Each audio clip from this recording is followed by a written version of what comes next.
Graças a paz, bom dia.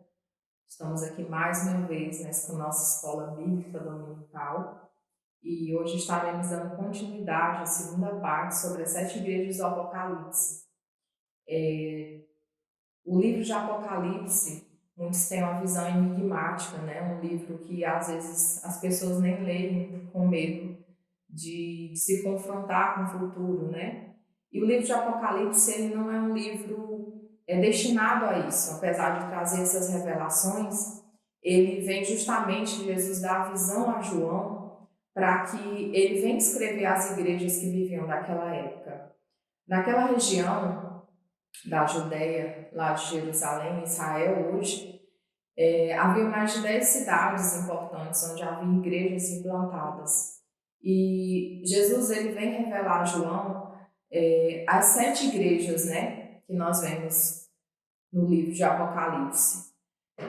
O nome Apocalipse quer dizer revelação, né? Se fôssemos escrever, seria o nome revelação. O que é revelação? É tirar o véu, é tirar aquilo que está escondido e revelar aos seus.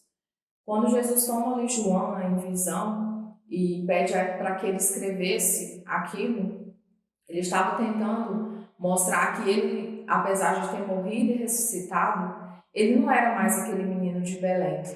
Ele era um Deus vivo e cada igreja ele se manifesta de uma forma. Pode perceber nos capítulos em que cada igreja ele fala, aqui está a anjo do Senhor dessa igreja, eu sou isso. Então Jesus ele sempre existe uma apresentação em relação àquela igreja, quem ele é, e para cada igreja ele escreve de uma forma personalizada, ele escreve de uma forma que cada igreja entenderia o que ele gostaria de estar ali comunicando àquela igreja. Os irmãos vão entender certamente isso no decorrer de hoje do nosso estudo. A irmã Cleide, ela iniciou esse estudo falando sobre as igrejas de Éfeso, Esmirna e Pérgamo. E eu vou estar dando continuidade sobre as igrejas de Tiatira e a igreja de Sardes. Sempre nesse livro, sempre nos capítulos, nós vamos ler Apocalipse 2, a partir do versículo 18 até o 29, que ele se refere à igreja de Tiatira, e Apocalipse 3, do 1 ao 6, que ele pode até perceber que é uma orientação que Jesus faz até menor à igreja de Sardes. Já a igreja de Tiatira, Jesus ele se revela para aquela igreja, né? E como eu já falei, cada igreja ele fala de uma forma específica para aquela igreja que se encontrava naquelas cidades. Tiatira é uma das cartas mais extensas que Jesus ali ele se apresenta, sempre vai haver uma apresentação, sempre Jesus vai reconhecer o papel daquela igreja, uma apreciação, vai ver uma advertência que ele tem contra aquela igreja, algo que acontecia ali dentro, e ele sempre fala da promessa que ele tem para aquela igreja. Então são igrejas que vêm nos ensinar nos nossos dias atuais, e quando Cristo fala igreja, ele fala ao corpo dele. No início de Apocalipse, ele se apresenta como aquele que está no meio, né, da igreja, dos candeeiros, e que ele sustenta as estrelas, que são seus servos, que são as lideranças dentro da igreja. Apesar de nós lermos e percebermos que são igrejas imperfeitas e que Jesus até traz uma admoestação, uma exortação firme, concisa e específica para cada uma, podemos perceber que ele relata que ele está no meio dali e tem a liderança sobre a mão dele. Então nós temos que trazer esse entendimento até para os nossos tempos atuais, que Cristo está no meio da sua igreja, que ele tem olhos vivos, que os seus olhos são como chama, então isso quer dizer que nada está oculto a ele. E na igreja de Tiatira é dessa forma que ele se apresenta. No versículo 18 fala assim, capítulo 2, essas coisas diz o Filho de Deus, que tem os olhos como chama de fogo e os pés semelhantes ao bronze polido. 19. Conheça as tuas obras, o teu amor, a tua fé, o teu serviço, a tua perseverança e as tuas últimas obras mais numerosas do que as primeiras. Tenho, porém, contra ti que toleras, que é essa mulher de Jezabel, que a si mesma se declara profetiza, não somente ensine, mas ainda seduz os seus servos a praticarem a prostituição e a comerem coisas sacrificadas aos ídolos. 21. Dei-lhe tempo para que se arrependesse. Ela, todavia, não quer arrepender-se da sua prostituição. Versículo 22. Eis que a prostro de cama, bem como em grande tribulação, os que com ela adulteram, caso não se arrependam das obras que ela incita. Matarei os seus filhos e todas as igrejas conhecerão que eu sou aquele que sonda mente e corações, e vos darei a cada um segundo as vossas obras. 24. Digo, todavia, a vós outros, os demais de Tiatira, a tantos quantos não têm essa doutrina e que não conheceram, como eles dizem, as coisas profundas de Satanás. Outra carga não jogarei sobre vós, tão somente conservai o que tendes, até que eu venha. E aqui Jesus dá uma promessa àqueles que perseveram. Ao vencedor que guardar até o fim as minhas obras, eu lhe darei autoridade sobre as nações. E com cetro de ferro os regerá e as reduzirá em pedaços como se fossem objetos de barro. Assim como também eu recebi de meu Pai, dar-lhe ainda a estrela da manhã. Quem tem ouvidos para ouvir, ouça o que o Espírito diz às igrejas. Tiatira não era uma igreja, não era uma cidade, não era um centro político ou um centro religioso, mas a sua importância era comercial. É ali onde haviam carpinteiros, haviam pessoas que produziam tinturas, comerciantes, fabricantes. E temos lá até em Atos 16 que fala daquela mulher, Lídia, né, que ali ela abrigou a igreja e Paulo começa ali a conversar com ela e no mesmo dia ela se batiza. Então temos essa referência, né, de Tiatira, que ali foi implantada uma igreja.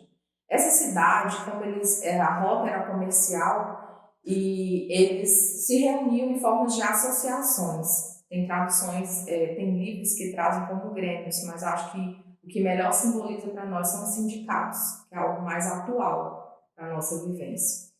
E dessa forma, as pessoas que eram comerciantes, que tinham o poder econômico e vendiam e compravam, eles se associavam e ali eles se tornavam fortes. Então as pessoas tinham prestígio ao estarem nesses sindicatos, nessas associações. Então a igreja, ela começa ali, as pessoas que compunham aquela igreja, eles começam a se associar com o sistema atual lá deles, para que houvesse esse prestígio. Porém, esses sindicatos, eles tinham um Deus que eles adorariam ali e faziam vários banquetes, várias festas após o turno, né, deles trabalharem. E ali eles faziam festas, eles consagravam aqueles alimentos e adoravam aquele Deus. Então Jesus começa a ver ali dentro daquela igreja essa infiltração das coisas mundanas, daquilo que ele não apreciava, né? E ele traz essa advertência. E ali ele se apresenta como filho de Deus, para aquela igreja que venha perceber que ele não é mais aquele filho de Belém, aquela criança que cresceu, morreu e ressuscitou, mas ele se apresenta como filho de Deus. E fala ali que ele tem como olhos como chama de fogo e os pés reluzentes como bronze. Que quer dizer que nada estava oculto à visão de Cristo. Cristo estava vendo o posicionamento daquela igreja diante daquela cidade. E essas associações participavam de festivais, faziam seus banquetes e ofereciam ídolos, como eu já relatei. E ali havia toda orgia, né? Toda idolatria e as pessoas, elas caíam, se escarneciam no pecado e ali Tiatira era uma cidade, né, com toda a lascividade, né, exposta ali. E Tiatira também era tida como uma sentinela, como um posto militar, porque ela antecedia Pérgamo. Então, se houvesse algum ataque, eles teriam que passar por Tiatira.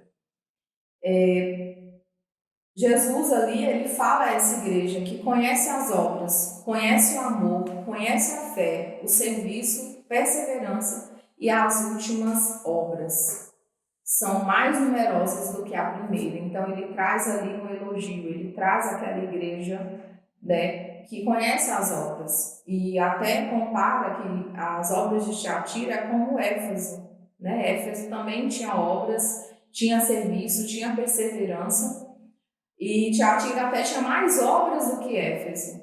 E Éfeso ali a gente sabe que esfriou o primeiro amor. Então Tiatira não era uma igreja que esfriou o amor, mas que houve infiltração daquele sistema, daquela lascividade que existiam nessas associações, porque as pessoas elas tinham que optar, as pessoas daquela igreja, se eles adorariam ao Deus vivo, né, a Cristo ressurreto, ou eles se associariam ao mundo, né, e ali trocando os valores, trocando os princípios. Isso traz um alerta forte sobre as nossas vidas, porque Cristo ele tem olhos como de chamas de fogo. A igreja de Tiatira, aquela cidade, ela é tida como pequena, operária, rude e ordinária. E a igreja ela estava instalada ali naquele cenário, né? A igreja do Senhor. Então, nessas cartas que Cristo traz a João, ele se direciona a essa igreja, ele fala das obras de Tiatira. E ele traz a reprovação quando ele fala lá no versículo 20. Tenho, porém, contra ti que toleras que essa mulher Jezabel, que a si mesma se declara profetiza, não somente ensine, mas ainda seduz os meus servos a praticarem a prostituição e a comerem coisas sacrificadas aos ídolos. Então, o ensino de Jezabel, ele traz essa comparação do Antigo Testamento, porque Jezabel foi uma rainha que se aliançou com Acabe e ali ela começou a infiltrar, né, os cultos pagãos, toda forma de promiscuidade, de prostituição ali no meio, né, misturando ali junto com o povo de Deus. E Jesus traz esse alerta para essa igreja, que isso tem se infiltrado e que vocês têm tolerado. O que mais alerta essa igreja é essa tolerância, essa forma de aceitar esse princípio. Era um princípio que eles traziam para aquela época que era assim, o pecado, esse ensino profundo que ele relata aqui, esse pecado, para você vencê-lo, você teria que vivenciar esse pecado. Então era um princípio errôneo, né? Um sofisma dentro da igreja que faziam com que enganasse essas pessoas e eles toleravam isso ali dentro daquela igreja. E isso Jesus começa a abominar e a apontar para aquela igreja que havia esse ensinamento errado dentro da sua igreja. Eles toleravam isso. Só que havia ali um grupo que não se deixou contaminar. Lá no versículo 24, onde Jesus fala que digo todavia a vós outros, os demais de Tiatira, a tantos quantos não têm essa doutrina e que não conheceram, como eles dizem, as coisas profundas de Satanás. Então, essa era um princípio que estava ali dentro da sua igreja, que eles deveriam, para vencer o pecado, eles teriam que provar daquele pecado e saber se vencem ou não. Esse era o princípio. Será que nós temos hoje esse princípio desse mundanismo dentro da nossa igreja? E por vezes você não pratica, você pode ser daqueles que têm se mantido na sã doutrina, que tem se santificado, que tem se separado sua vida de oração, de jejum. Só que às vezes você tem tolerado isso. Será que o Senhor não traz a luz, né, com seus olhos de chama e seus pés reluzentes como bronze, que é a firmeza da sua liderança, que é a firmeza que Ele sustenta ali os seus servos e servas dentro da igreja? Será que nós temos tolerado coisas dentro da nossa igreja? E nós que somos igreja, que somos templo do Senhor, temos coisas infiltradas do mundo dentro da gente? Então Cristo traz esse alerta para nós nos dias atuais, né? Como nós temos, né, visto as filosofias, todos os dias nós temos coisas novas, pensamentos novos, ideologias sendo lançadas a todo tempo na sociedade. Será que a igreja de Cristo ela tem se separado de fato e não tem deixado o interesse pessoal passar pelo princípio espiritual? Então esse é o alerta do Senhor para as nossas vidas, que nós possamos ser vigilantes, que nós possamos aqui, como Cristo fala, conservar o que nós temos, até onde nós conquistamos, até onde nós temos a intimidade com o Senhor. Então nós temos que conservar o que temos até que Ele venha. Essa é a premiação do Senhor para aqueles que se mantêm fiéis, que não têm deixado o mundo entrar dentro da igreja e não têm tolerado as filosofias vãs dentro do seu corpo. Amém? E vamos agora à carta à igreja de Sardes, que é a quinta igreja que o Senhor tem a falar. E Sardes é tida como a igreja mortuária. Sardes, ela ficava numa região, né? Era uma cidade. Nós vamos ver aqui o contexto histórico de Sardes, que já é a quinta igreja que o Senhor se apresenta de outra forma, como eu já falei aos irmãos, e que essas igrejas entenderiam o que o Senhor queria transmitir a cada uma. Então vamos ver o contexto histórico de Sardes. A história de Sardes, a história da igreja tinha muito a ver com o histórico da cidade.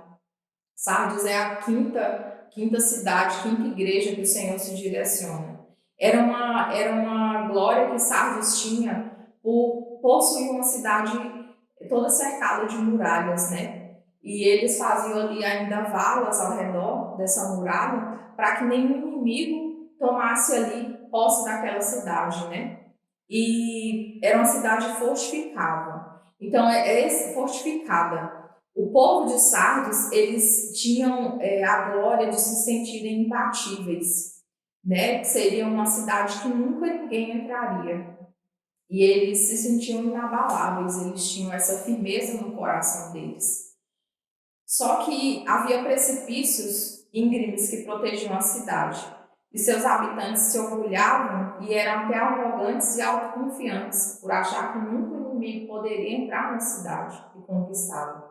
Então, lá no ano do rei Ciro da Pérsia, no ano de 529, ele cerca a cidade de Sardes por 14 dias.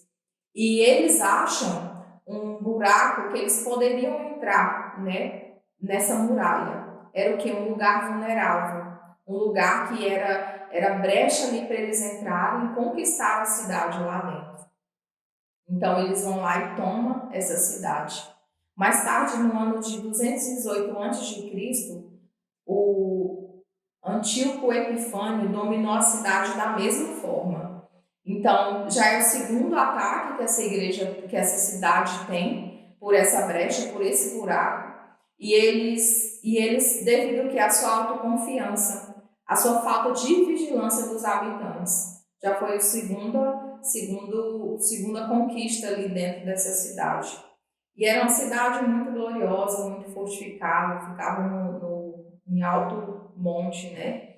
E quando Cristo se direciona a essa igreja, ele se apresenta como aquele que tem os 7 Espíritos de Deus e as 7 estrelas. Ele fala aqui sobre a sua divindade, que ele não esqueceu da liderança daquela igreja. E no versículo 2 fala: ser vigilante e consolida o resto que estava para morrer, porque não tenho achado íntegras as tuas obras na presença do meu Deus. Então ele traz a vigilância, porque era uma cidade que foi várias vezes conquistada por inimigos, por não vigiarem. Então aquela igreja ele se reporta dessa maneira, para que eles fossem vigilantes e consolidasse o resto que estava para morrer. Por quê? Podemos ver que é uma igreja mortuária. Havia uma glória em Sardes na cidade, porque eles nunca seriam dominados, eles tinham essa autoconfiança e tinham esse até um orgulho por acharem que nunca seriam dominados. E na época de Alexandre Magno, foi dedicada a uma deusa Cibele, identificada como a deusa grega Ártemis, porque ela tinha o poder de restaurar a vida dos mortos. Por isso que Cristo se apresenta, para que ela conserve o que ainda é vida nela, porque já existia mais morte. Então nós podemos perceber que o que a cidade vivia, o que a cidade passou, Jesus começa a comparar com a sua igreja que estava ali naquela cidade. E no ano 17 depois de Cristo, Sardes foi parcialmente destruída por um terremoto e reconstruída pelo imperador Tibério. Então, nesse período, a cidade tornou-se famosa pelo alto grau de moralidade e decadência. Então, podemos ver que o mundo já penetrou nessa igreja, já está dentro dessa igreja, como estava na cidade. E João ele escreve essa carta para a igreja porque ela se assemelhava muito com essa cidade. E seu estado de degeneração, luxúria e prazer. A igreja, em vez de influenciar, ela estava sendo influenciada. Então, em Tiatira, eles toleravam o mundanismo dentro, já em Sardes não. Já era algo comum dentro da igreja. Sardes era uma igreja que tinha nome e fama, mas não tinha vida. Então, toda essa pomposidade da cidade, Jesus compara com a igreja. Que ela tinha fama, que ela tinha glamour, que eles se achavam que eram fortes, tinham fama que estavam vivos, mas Jesus vê ali morte. Então, Sardes é tida como uma igreja morta, uma igreja que se apresenta como viva, mas existe só a morte dentro. Por quê? Porque o pecado já estava instalado dentro da igreja do Senhor. E tinha obras, mas não tinha dignidade. É uma igreja que precisava de reavivamento na atmosfera espiritual. Ela tinha toda a performance, ela tinha corais bonitos, até cânticos espirituais, só que era uma atmosfera espiritual sintética. Era algo superficial. Substituía o Espírito Santo por isso. E aquela igreja, ela substituía essa genuína experiência espiritual por algo simulado, por algo que ela mostrava ser o que ela não era. Então, poderíamos dizer que ela vivia num torpor espiritual. E isso nos traz aos nossos dias e nós como igreja, na reflexão, será que temos dormido o sono de morte, igual Sardes vivia ali? E precisamos ser despertados para uma vida realmente em Cristo Jesus. Sardes, Jesus fala que lembra-te, pois, o que tens recebido e ouvido, guarde e arrepende-te, porque se não vigiareis, virei como um ladrão e não conhecerás de modo algum em que hora virei contra ti. Assim como aquela cidade, ela não percebia que havia aquela brecha e foi invadida várias vezes por exércitos inimigos. E Jesus aqui fala a essa igreja, virei como a ti como um ladrão, de forma inesperada. Então, aquele povo entendeu o que o Senhor Jesus queria falar à vida deles, àquela igreja. O versículo 4 fala assim: tens, contudo, em Sardes umas poucas pessoas que não contaminaram suas vestiduras e andaram de branco junto comigo, pois são dignas. Aqui o Senhor Jesus fala que poucas pessoas que não se contaminaram, porque o mundo, o pecado já estava ali dentro. E onde há o pecado, há morte. E onde há morte, o Espírito Santo não pode atuar. E isso se chama religiosidade. Você mostrar uma performance, um rótulo, achar que você tem a presença de Cristo, mas você não tem buscado, porque você já acostumou a ser daquela forma, a falar daquela forma, um crentez que nós aprendemos conforme os anos vão passando, e Jesus traz esse alerta para que ela vigiasse, porque ele viria como um ladrão. E aquela igreja sabia exatamente do que eles haviam vivido naquela cidade, poderia viver como igreja. Será que temos vivido uma espiritualidade apenas de rótulo, de aparência? Cristo traz esse alerta para nós. Porque quando o mundanismo ele entra dentro da igreja, ele adoece. E o pecado mata a vontade de buscar as coisas de Deus. O pecado mata e petrifica o coração. Então a tendência é o coração se esfriar, é o coração se petrificar e não ter mais a intervenção ali. Mas Jesus ele se mostra como aquele que vem reavivar a sua igreja. E assim mostra também no versículo 4 que umas poucas pessoas que não se contaminaram, as suas vestiduras serão brancas, né? E andarão de branco junto comigo, pois são dignas. Ali Cristo fala de pessoas daquela igreja que não se contaminaram. Não eram só crentes, eram servos, eram pessoas que escolheram a santidade, não se contaminaram ali. Vestiduras brancas fala de obras, pessoas que ainda mantinham ali na obra do Senhor, se purificando, se santificando.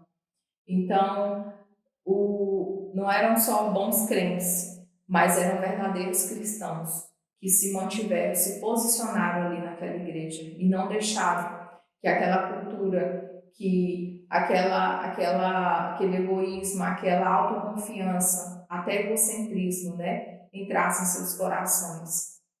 E o Senhor, Ele quer que nós não sejamos esses sepulcros caiados, né, como Ele fala, aparência de que vive, mas você já está morto. O Senhor quer que nós realmente não sejamos hipócritas de olhar para nós mesmos e não perceber a morte dentro da gente.